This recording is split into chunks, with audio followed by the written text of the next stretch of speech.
नमस्कार साथियों, मैं अमित कुमार यूट्यूब के अपने इस चैनल दृश्यम आईएएस से आप सभी का स्वागत करता हूं। साथियों, आज मैं आप लोगों को इंडियन नेशनल मूवमेंट का एक बहुत ही महत्वपूर्ण टॉपिक असहयोग आंदोलन उस पर हम लोग चर्चा करेंगे। क्योंकि अभी सिविल सेवा की जो मुख्य परीक्षा होने वाली है उसके उन बच्चों के उन छात्रों के दृष्टिकोण से भी ये टॉपिक काफ़ी महत्वपूर्ण होने वाला है। तो हम लोग शुरू करते हैं असहयोग आंदोलन।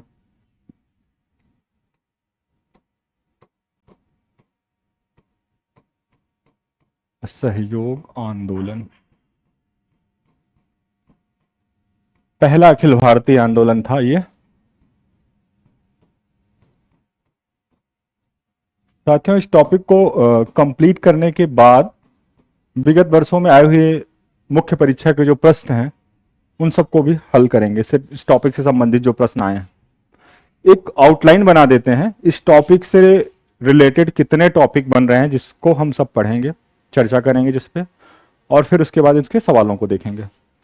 तो सबसे पहले इसके सामान्य परिचय को देखेंगे। सामान्य परिचय, इसके बाद हम इसके कारण को देखेंगे। आंदोलन का कारण क्या था, क्या ऐसी परिस्थितियां उत्पन्न हुई जिसकी वजह से असहयोग आंदोलन खड़ा हुआ। कारण के बाद हम देखेंगे इसके आंदोलन के दौरान की गतिविधियों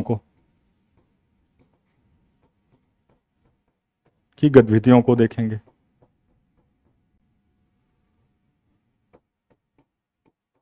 ठीक है, इसके बाद इसके कार्यक्रम को देखेंगे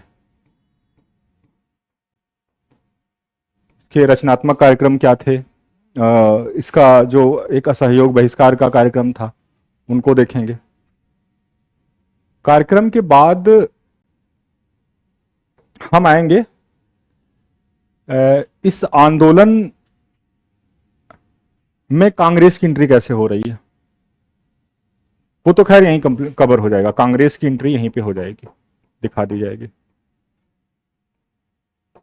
कांग्रेस की एंट्री इस आंदोलन में कैसे हो रही है। ठीक है, कार्यक्रम को देखने के बाद इसके क्षेत्रीय प्रसार को देखेंगे कि आंदोलन का विस्तार कहां कहां तक था, क्यों उसे अखिल भारतीय आंदोलन कहा जाता है, इससे स्पष्ट हो जाएगा ये।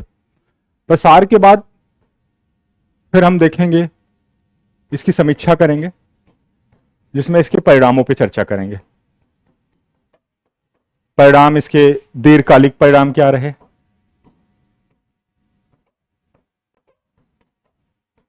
तात्कालिक परिणाम क्या रहे। ठीक है, नकारात्मक सकारात्मक सभी बिंदुओं पे इसकी समीक्षा की जाएगी। तो इतने टॉपिक हमें कवर करने हैं मोटी मोटा इसमें।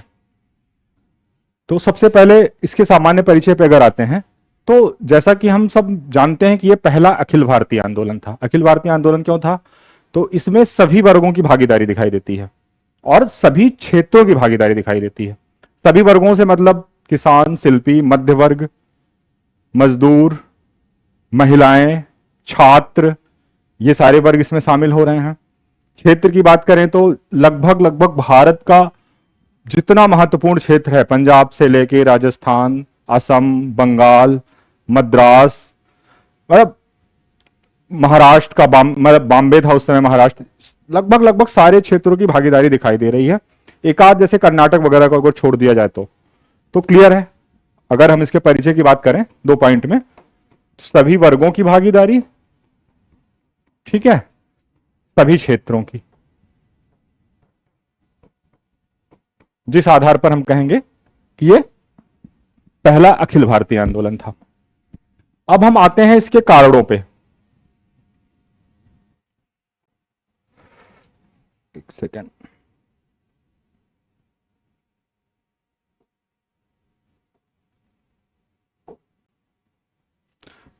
कारणों पे आते हैं इसके। असहयोग आंदोलन का कारण या क्या परिस्थितियां थी जिसकी वजह से यह आंदोलन खड़ा हुआ। परिस्थितियां,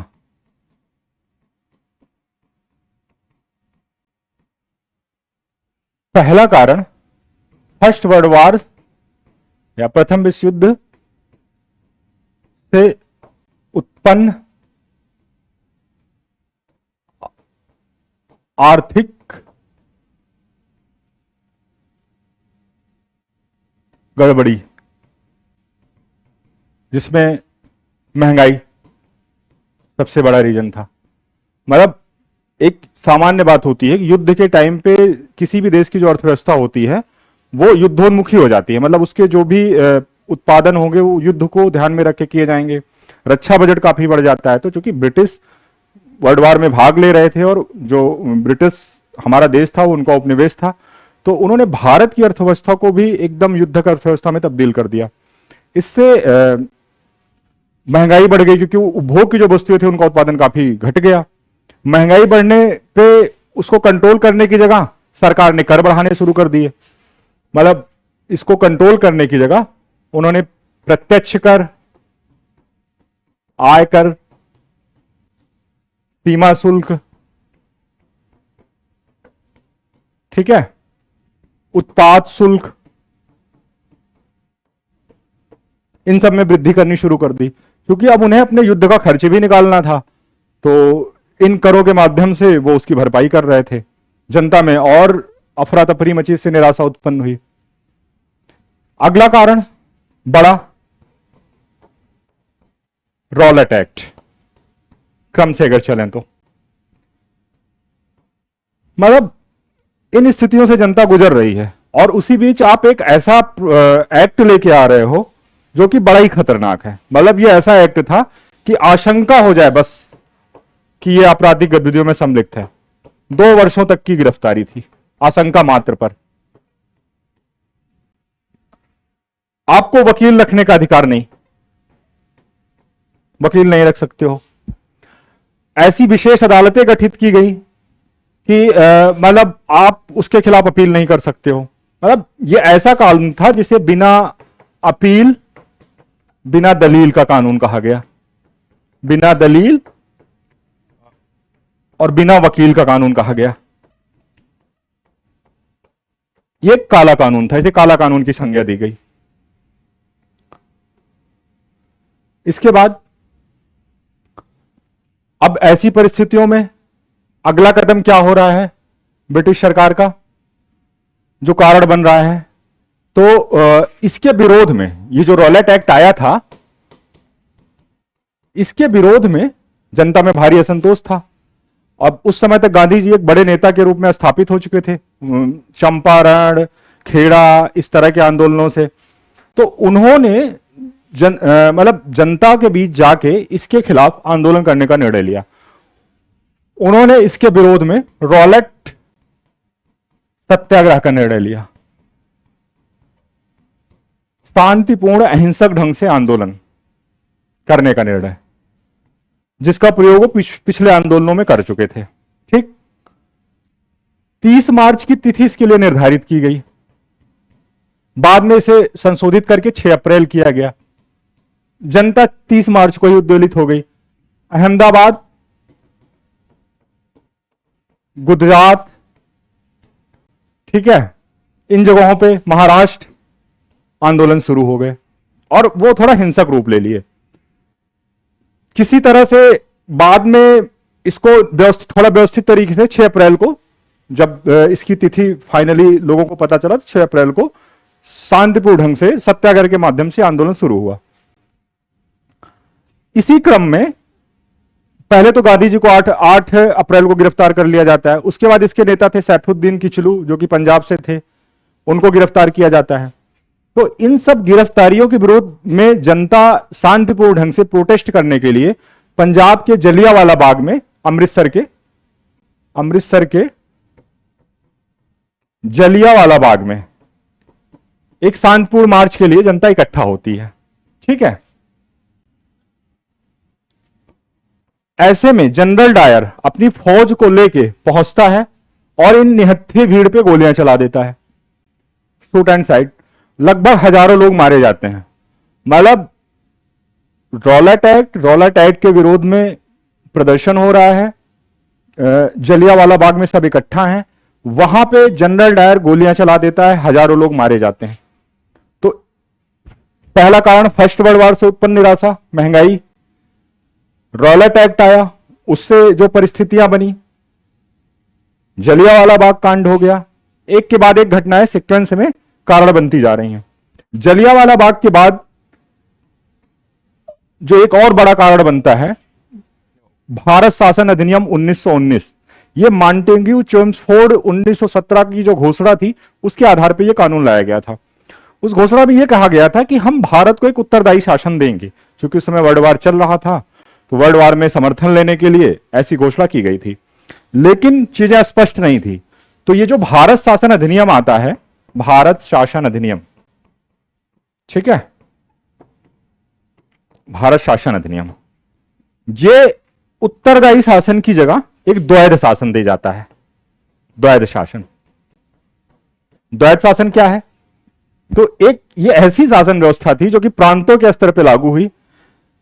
मतलब आप ऐसे समझ लो, एक विधानमंडलों द्वारा बनी मंत्रिमंडल, विधानमंडल का चयन जनता द्वारा हुआ था, विधानमंडलों द्वारा बनी मंत्रिमंडल, और एक थी गवर्नर जनरल और उसकी कार्यकारिणी, ठीक है, यह डायर की थी। प्रॉब्लम यह थी कि जितने मुख्य विषय थे, लॉ एंड ऑर्डर, वित्त, डिफेंस, ठीक है, ये सारे मुख्य विषय गवर्नर जनरल उसकी कार्यकारिणी के पास थे।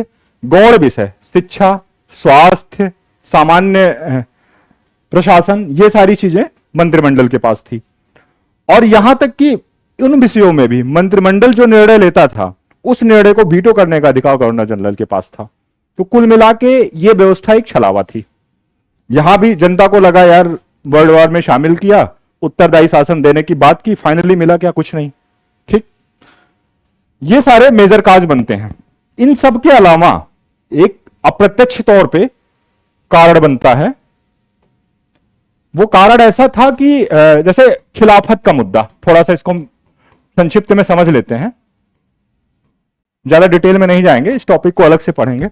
खिलाफत मुद्दा यह था कि यह तुर्की से जुड़ा मुद्दा था, जो कि तुर्की का जो सुल्तान था उसके पास इस्लामिक जगत के खलीफा का आधिपत्य था। खलीफा जो होता था पूरे इस्लाम जगत के सारे मुसलमानों का वो आस्था का बिंदु होता था, वो एक धार्मिक पद था। ये दोनों पद इस व्यक्ति के पास, तुर्की के सुल्तान के पास होने की वजह से, क्योंकि तुर्की जो था वो वर्ल्ड वार में जो मित्र राष्ट्रों का ग्रुप था, जिसमें कि ब्रिटेन था, उसके अपोजिट ग्रुप में था। प्रॉब्लम यह हुई कि इससे ब्रिटेन में इनके प्रति नाराजगी हो गई, तुर्की के प्रति। उन्होंने तुर्की को बांटने का, टुकड़ों में करने का निर्णय लिया। इसके लिए प्लानिंग होने लगी। भारत के मुसलमानों को जब यह बात पता चलती है, उनके नेताओं को बात पता चलती है, तो इसका विरोध दर्ज कराते हैं कि तुर्की का विभाजन ना किया जाए। इसके लिए वो अपना प्रतिनिधिमंडल लेके, वायसराय से लेके ब्रिटेन तक जाते हैं, लंदन तक जाते हैं, भारत सचिव से मिलते हैं, वहां के मंत्रियों से मिलते हैं, बट कोई आश्वासन नहीं मिलता है उन्हें।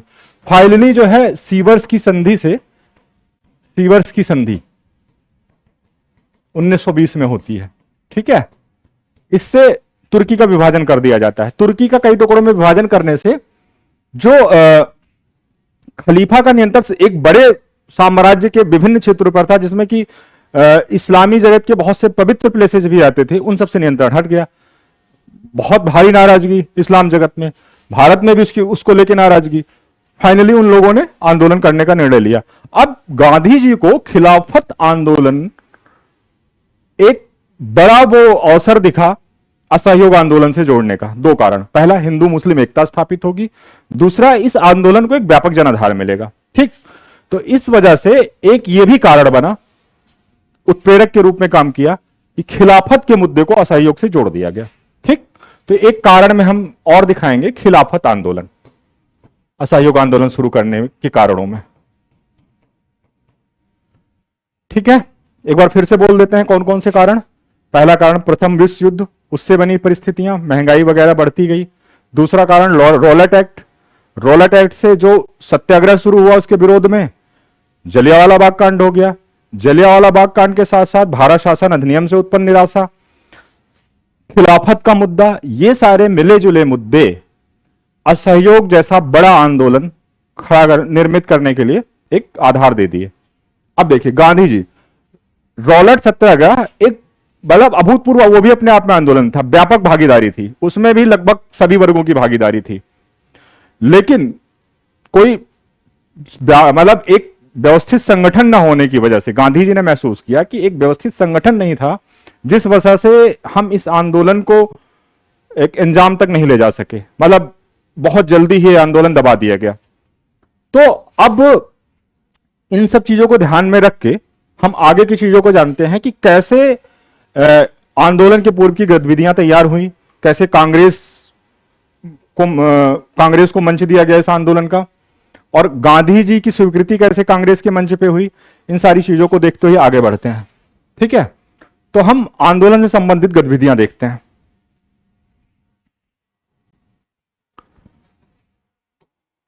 आंदोलन के दौरान की गतिविधियां, आंदोलन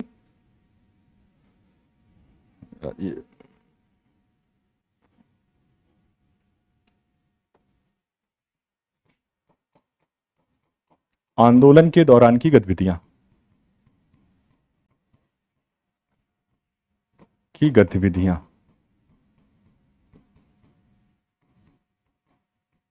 ठीक है।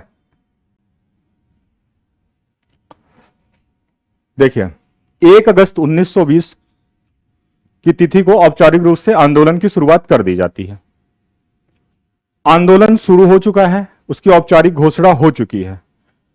अब चूंकि गांधी जी को एक मंच के माध्यम से, एक संगठन के माध्यम से अपने आंदोलन को व्यवस्थित तरीके से आगे बढ़ाना था, विभिन्न स्तरों पर नेतृत्व खड़ा करना था, तो उन्होंने कांग्रेस को मंच के रूप में लेते हुए इसकी पूरी एक रूपरेखा बनाई और एक पूरा संगठन तैयार किया, विलेज स्तर से लेकर ऊपर के स्तर तक। वो हम आगे के इसकी बैठकों में देखते हैं। तो कांग्रेस के मंच से पहला इसका जो अधिवेशन होता है, मतलब इससे संबंधित कलकत्ता का विशेष अधिवेशन था, कांग्रेस का विशेष अधिवेशन। ठीक है, कांग्रेस का कलकत्ता का विशेष अधिवेशन ये होता है सितंबर 1920 में, जिसकी अध्यक्षता करते हैं लाला लाजपत राय। पीटी के पॉइंट ऑफ व्यू से इंपॉर्टेंट है। अब इस अधिवेशन के मंच पर असहयोग के प्रस्ताव को रखा जाता है, लेकिन चूंकि कांग्रेस ऐसा संगठन था, उसके बहुत सारे जो नेतृत्व थे वो अभी भी विधान परिषदों में भाग लेके या अन्य माध्यमों से, अनुनय विनय के माध्यम से अपने अधिकारों को या उत्तरदायी शासन की तरफ बढ़ने के तरीके को, उसमें ज्यादा भरोसा करते थे। उनको लगता था अगर कोई आंदोलन ऐसा हुआ तो आज ब्रिटिशर्स के पास इतनी ताकत है, सेना है, फौज है, वो आंदोलन को कुचल देंगे। परंतु उन्हें गांधी के इस सत्याग्रह, असहयोग, इस पद्धति का उन्हें अंदाजा नहीं था कि इतनी सफल हो सकती है। ठीक है, तो विरोध के क्रम में सीआर दास, बेसेंट, ठीक है, मतलब एक तरफ से जिन्ना, सभी ने विरोध किया इसका।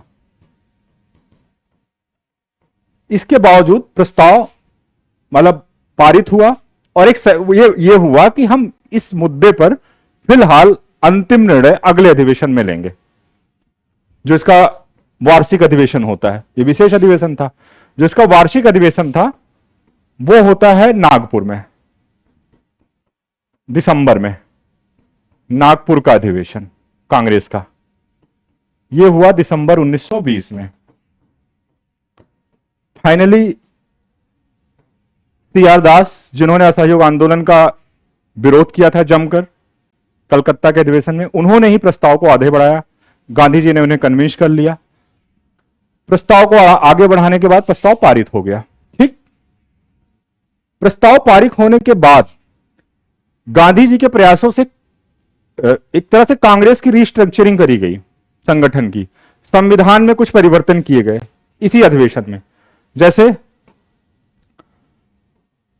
25 पैसे देकर सदस्यता शुल्क। कोई भी व्यक्ति 25 पैसे चुकाकर देकर सदस्यता शुल्क कांग्रेस का सदस्य बन सकता था। ठीक है, एक पूरा स्ट्रक्चर खड़ा किया गया इसका। मतलब अगर देखा जाए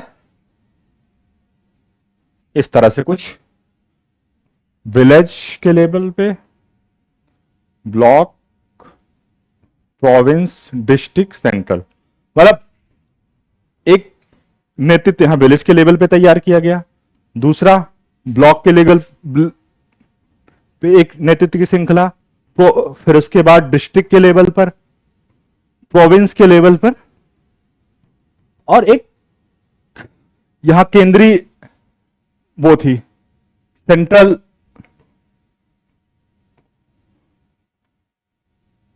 वर्किंग कमेटी थी एक, और जो कि 15 सदस्यों की थी, और एक मतलब 350 सदस्यों की एक वो तैयार किया गया, मतलब 350 सदस्य टोटल इस यहां पे केंद्र में जो संगठन था उसमें शामिल थे, जिसमें से 15 वर्किंग कमेटी में थे। तो एक पूरा नेतृत्व का ढांचा तैयार हो गया, और ये जो ढांचा तैयार हुआ था ये भाषाई आधार पर था। भाषाई आधार पर मतलब ये कि अगर केरल का कोई डिस्ट्रिक्ट है या तमिलनाडु जैसा कोई प्रांत है, तो उन प्रांत का जो नेतृत्व होगा उस लेवल पे वहीं के सदस्यों द्वारा वो निर्धारित होना था, उन्हीं के क्षेत्र के लोग वहां पे नेतृत्व करते। ये था भाषाई आधार पर नेतृत्व का मतलब। तो इस तरह से एक पूरा नेतृत्व का ढांचा खड़ा किया गया, 25 पैसे सदस्य शुल्क निर्धारित किया गया, और इन सब के बीच एक मतलब व्यापक फंड इकट्ठा हो गया करोड़ों में सदस्यता शुल्क से। कांग्रेस के पास एक अच्छी खासी धनराशि एकत्रित हो गई आंदोलन को आगे ले जाने के लिए। ठीक, अब आंदोलन चल रहा है, एक ऑर्गेनाइज वे में चल रहा है। आंदोलन जो है आगे बढ़ने के क्रम में, जो इसके पहले तो हम इसके क्षेत्रीय प्रसार को आगे देखेंगे, क्षेत्रीय प्रसार के साथ साथ इसके कार्यक्रम क्या थे वो भी देखेंगे, इन सब पे मुद्दों पे चर्चा करते हैं। तो इसका जो कार्यक्रम था वो देखते हैं क्या था, किस तरह से निर्धारित किया गया था कार्यक्रम। ठीक है, कार्यक्रम जो था ये कुछ इस तरह से था। एक था बहिष्कार या असहयोग का कार्यक्रम। ठीक, दूसरा जो इसके कार्यक्रम का पार्ट था वो था रचनात्मक कार्यक्रम। कितना व्यवस्थित आंदोलन था इसको देखिए आप लोग। बहिष्कार में क्या था? चुनावों का बहिष्कार, चुनावों, विधान परिषदों का बहिष्कार। ठीक, उसके अलावा शिक्षण संस्थानों का बहिष्कार। शिक्षण संस्थान, जो सरकारी शिक्षण संस्थान थे ब्रिटिशर्स के, उनका बहिष्कार। अदालतों का बहिष्कार, अदालतों का बहिष्कार। ठीक है,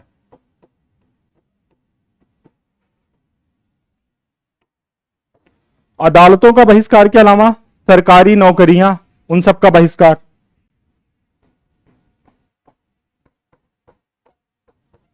नौकरियां, उन सब का बहिष्कार। वकालत का बहिष्कार। ठीक है, इसी वकालत के बहिष्कार में एमएल नेहरू,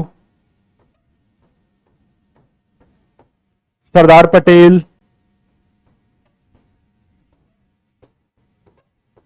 विट्ठल भाई पटेल, इन सब ने अपनी वकालत छोड़ दी। इसी क्रम में बहिष्कार के क्रम में उपाधियों का बहिष्कार किया गया। मतलब उपाधियों का, जैसे गांधी जी को कैसरे हिंद की उपाधि दी गई थी, अगर आप लोगों को पता ना हो तो जान लीजिए। जब उन्होंने विश्व युद्ध में लोगों को सेना में भर्ती होने के लिए प्रेरित किया, तो उस समय कैसरे हिंद की उपाधि दी थी ब्रिटिशर्स ने गांधी जी को। गांधी जी ने इस उपाधि को त्याग दिया, कहा अब सहयोग की जगह असहयोग होगा। ठीक है, अगर मैं थोड़ा सा बैक में जाऊं तो जब जलियांवाला बाग हत्याकांड हुआ था, तो जलियांवाला बाग हत्याकांड के टाइम पे रविन्द्रनाथ टैगोर ने अपनी नाइटहुड की उपाधि को त्याग दिया था। ठीक है, इस तरह से हाँ, एक और कार्यक्रम था इसमें जो कि मूल कार्यक्रम में शामिल नहीं था। ताड़ी की दुकानों पर धरना देना।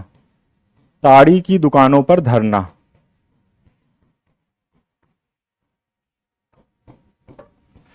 ये भी रचनात्मक और बहिष्कार और सहयोग के कार्यक्रमों में ही आएगा। ताड़ी की दुकानों पर धरना देना। ये मूल कार्यक्रम से ना होकर एक अलग कार्यक्रम था जो कि इसमें शामिल था। ठीक, अब हम आते हैं इसके रचनात्मक कार्यक्रमों को देखते हैं।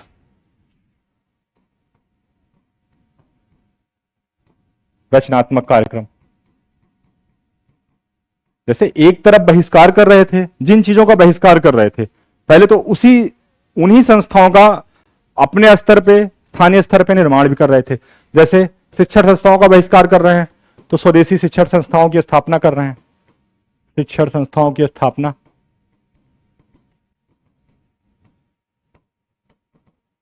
ठीक है, जिसमें काशी, गुजरात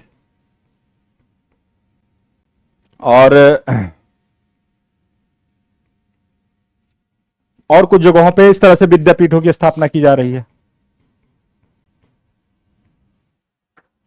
सुभाष चंद्र बोस नेशनल कॉलेज कलकत्ता के प्रिंसिपल बनाए जा रहे हैं। ठीक है, नेशनल कॉलेज कलकत्ता के प्रिंसिपल बनाए जा रहे हैं। जामिया मिलिया की स्थापना हो रही है, जामिया मिलिया यूनिवर्सिटी उसी समय, जामिया मिलिया। अलीगढ़ यूनिवर्सिटी आज जो है, उस समय अलीगढ़ कॉलेज था, इसकी स्थापना होती है। तो शिक्षण संस्थानों के बहिष्कार के काउंटर में स्वदेशी शिक्षण संस्थानों की स्थापना की जा रही है। उसी तरह से स्थानीय अदालतों का गठन हो रहा है। स्थानीय अदालतों का गठन हो रहा है कि जिससे मामले को वो स्थानीय स्तर पर निपटा लें, सरकारी अदालतों में जाना ना पड़े। ठीक है, स्थानीय अदालतों का गठन कर रहे हैं। इसके अलावा आप देखो, कपड़ों का बहिष्कार किया। हाँ, जो बहिष्कार का कार्यक्रम था उसमें विदेशी वस्तुओं का भी बहिष्कार एक शामिल था, नोट कर लीजिएगा आप लोग। तो विदेशी वस्तुओं के बहिष्कार के फिर स्थान पे खादी को प्रमोट कर रहे हैं, सूत काटना, चरखा चलाना, यह भी रचनात्मक कार्यक्रम में शामिल है। मतलब यह कार्यक्रम इतना सफल रहा कि 1920-21 में जो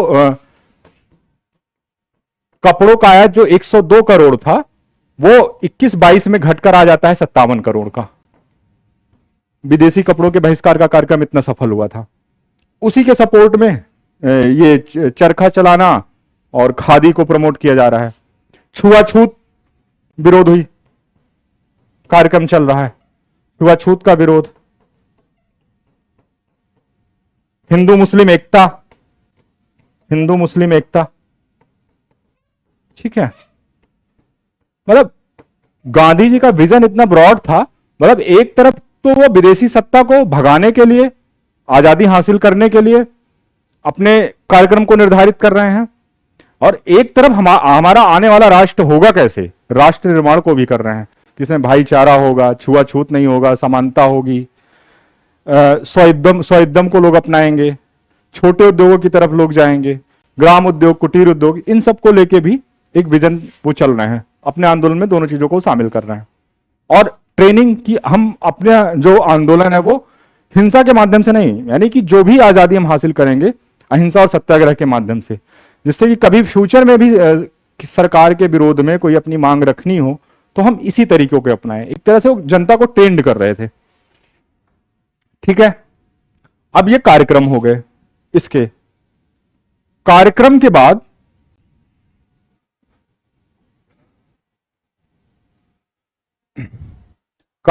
बाद हम ये देखते हैं कि इस आंदोलन का क्षेत्रीय प्रसार क्या रहा, रीजनल एक्सपेंशन, इसका क्षेत्रीय प्रसार। वर्गों की भागीदारी तो मैंने शुरू में स्पष्ट कर दी थी, सभी वर्गों की भागीदारी दिखाई दे रही है। ठीक है, इसकी जो व्यापकता है आंदोलन की, व्यापकता का ही एक भाग है क्षेत्रीय प्रसार। इसी क्षेत्रीय प्रसार और वर्गीय भागीदारी के आधार पर इस अखिल भारतीय आंदोलन माना गया है, पहला अखिल भारतीय आंदोलन। तो अगर हम क्षेत्रीय प्रसार की बात करें तो आप ऐसे शुरू कर सकते हैं, जैसे असम है, पूर्व से चलते हैं, वहां पे चाय बागान के मजदूरों ने आंदोलन शुरू कर दिया है। चाय बागान के मजदूरों ने,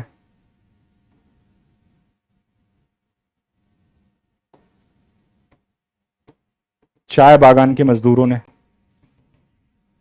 सरकार के खिलाफ मिल मालिकों के खिलाफ आंदोलन शुरू कर दिया है उसी दौरान। ठीक है, आप बंगाल में आए, मिदनापुर में छात्रों का आंदोलन चल रहा है, शुरू कर दिया सरकार के खिलाफ मिदनापुर के छात्रों ने। ठीक, कलकत्ता में श्रमिकों का चल रहा है, कलकत्ता में श्रमिकों का आंदोलन चल रहा है उद्योगपतियों के विरुद्ध। आगे हम और बढ़ें तो इसी तरह से नीचे आते हैं, मद्रास में देखते हैं। मद्रास में सी राजगोपालाचारी ने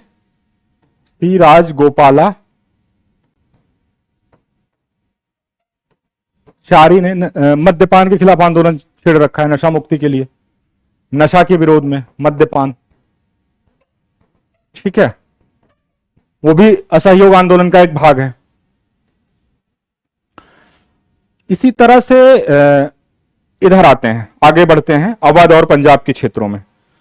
अवध और पंजाब के क्षेत्रों में जो आंदोलन चल रहे थे, जैसे पंजाब का अकाली आंदोलन है, तो अकाली जो आंदोलन था पंजाब का, वो बेसिकली भ्रष्ट महंतों के खिलाफ था, जो कि गुरुद्वारों पर अपना अधिकार बनाए हुए थे। भ्रष्ट महंतों के खिलाफ अकाली दल ने आंदोलन चला रखा था। यह आंदोलन भी असहयोग आंदोलन से जुड़ जाता है। ठीक है, इसी तरह से बहुत सारे आंदोलन तो ऐसे थे जो कि इसमें दो चीजें दिखाई देंगी। एक तो बहुत सारे आंदोलन असहयोग आंदोलन के साथ डेवलप हो रहे हैं, बहुत सारे आंदोलन पहले से चले आ रहे थे लेकिन वो असहयोग के साथ उन्होंने और तेजी पकड़ी। जैसे अवध का किसानों का आंदोलन, अवध का किसान आंदोलन, तो यहां पे बाबा रामचंद्र इनका नाम मिलता है, बाबा रामचंद्र। ठीक है, इनके नेतृत्व में वहां पे काश्तकार लोग जो है, जो मतलब उनको क्या, जो वहां के जमींदार होते थे या जो मालिक होते थे जिनके खेतों में काम करते थे, उनके विरुद्ध आंदोलन छेड़ रखा था किसानों ने। अवध किसान सभा का गठन होता है आगे चल के इसी दौरान। तो अवध किसान सभा, जिसमें मदन मोहन मालवीय वगैरह शामिल थे, गौरी शंकर ओझा, मदन मोहन मालवीय, ये सभा असहयोग आंदोलन के साथ जुड़ के अपने आंदोलन को आगे बढ़ाती है, क्योंकि लगानों का कर का विरोध करती है। इसी तरह से देखेंगे इधर प्रतापगढ़ वगैरह क्षेत्र में एक आंदोलन चल रहा है, वो भी असहयोग आंदोलन से जुड़ जाता है। ठीक है, इसके अलावा आप आइए आंध्र में, आंध्र प्रदेश में, वहां वन नीतियों के खिलाफ विरोध चल रहा है। वन नीतियों के खिलाफ रंपागुड्डा क्षेत्र में। ये सारे फैक्ट प्रीलिम्स के पॉइंट ऑफ व्यू से भी इंपॉर्टेंट हैं, आप लोग ध्यान रखिएगा। रंपागुड्डा क्षेत्र, तो रंपागुड्डा क्षेत्र में वन नीतियों के खिलाफ जो आंदोलन चल रहा है, वो आंदोलन भी इससे जुड़ जाता है, असहयोग आंदोलन से। इसी तरह से राजस्थान, ठीक है, राजस्थान में किसानों का बिजौलिया आंदोलन चल रहा है। बिजौलिया आंदोलन, क्योंकि विजय सिंह पथिक के नेतृत्व में शुरू हुआ था। यह आंदोलन भी असहयोग आंदोलन से जुड़ जा रहा है। इसी तरह से केरल का मालाबार आंदोलन, किसानों का मालाबार, यहां पे जो आंदोलन था काश्तकारों का, किसानों का जमींदारों के विरुद्ध था। किसानों का जमींदारों के विरुद्ध आंदोलन था। ठीक है, किसान जो थे वो मुस्लिम थे, जमींदार जो थे वो हिंदू थे। इस वजह से कुछ इसमें खिलाफत ने भी रोल निभाया। खिलाफत के जो कंजर्वेटिव नेता थे उन लोगों ने भी थोड़ा इसको सांप्रदायिक रंग दे दिया। तो ये आंदोलन जो है सांप्रदायिक रूप ले लिया था। ये ध्यान रखिएगा आप लोग, प्रीलिम्स से पूछ सकता है कौन सा आंदोलन था जिसने सांप्रदायिक रूप ले लिया था उस टाइम पे। तो मालाबार आंदोलन था। बाद में फिर यहां गांधी जी ने यहां का दौरा किया, फिर स्थिति को संभाला। ठीक है, मतलब लगभग लगभग उत्तर से लेकर दक्षिण, पूर्व से लेकर पश्चिम, मैंने लगभग मुख्य मुख्य क्षेत्रों का जिक्र कर दिया जहां पे आंदोलन अपनी प्रभावशीलता में काफी मौजूद था। अब इस क्षेत्रीय प्रशासन, जब इतना आंदोलन व्यापक रूप से चल रहा था, अचानक से 5 फरवरी 1922 को उत्तर प्रदेश के गोरखपुर के चौरी चौरा में एक घटना घटती है।